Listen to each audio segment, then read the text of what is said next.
BJP అధికారంలోకి వచ్చి ఉంటే ఈ పాటికే కేటీఆర్ ను జైల్లో పెట్టేవాళ్లమన్నారు బీజేపీ జాతీయ ప్రధాన కార్యదర్శి కరీంనగర్ ఎంపీ బండి సంజయ్. కరీంనగర్ లో కేంద్ర ప్రభుత్వ నిధులతో నిర్మితమవుతున్న రైల్వే ఓవర్ బ్రిడ్జ్ పనులను ఆయన పరిశీలించారు. తెలంగాణ కోసం కేసీఆర్ రక్తం చిందించారన్న కేటీఆర్ వ్యాఖ్యలపై సంజయ్ మండిపడ్డారు. రాష్ట్రాన్ని కేసీఆర్ కుటుంబం దోచుకు తిన్నదని ఆరోపించారు. కేసీఆర్ ఒంట్లో ఉన్నది మద్యమే తప్ప రక్తం ఎక్కడదంటూ ఎద్దేవా చేశారు.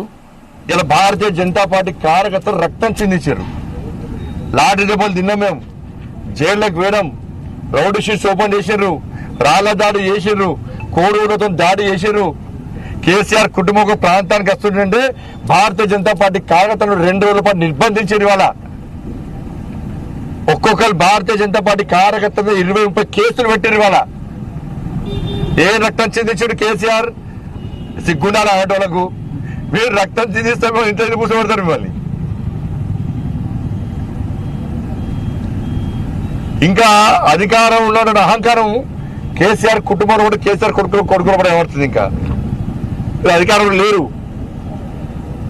ఒక్కటి చెప్పదలుచుకున్నాను, నిజంగా భారతీయ జనతా పార్టీ ప్రభుత్వము ఏర్పడేది ఉంటే ఇప్పటికే కేసీఆర్ కొడుకును ఆయన మీద విచారణ చెప్పి లోపల నొక్కుతాను, గ్యారెంటీ లోపల నొక్కుతున్నాను. గ్యారెంటీ కేసీఆర్ కొడుకుని ఈ 4 రోజుల పాటు భారతీయ జనతా ప్రభుత్వం ఏర్పడితే కేసీఆర్ కొడుకును పక్క లోపడెత్తినాడు. నేను గ్యారెంటీ లోపడతాం.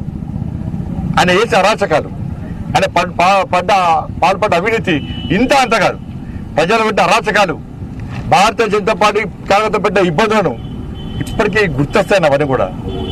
అబ్బబ్బబ్బబ్బా ఏం అరాచకం! భారతీయ జనతా పార్టీ కార్యకర్తలు ఎంత కొట్టిరానప్ప. ఇలా కొనుగోలు కేంద్రాలు పోతే కొడుతుంది, టీఎస్పీఎస్ పేపర్ లీకేజ్ మీద కొట్లాడితే కొడుతుంది, మహిళల మీద అత్యాచారం జరిగితే దాన్ని వ్యతిరేకిస్తే కొడుతుంది.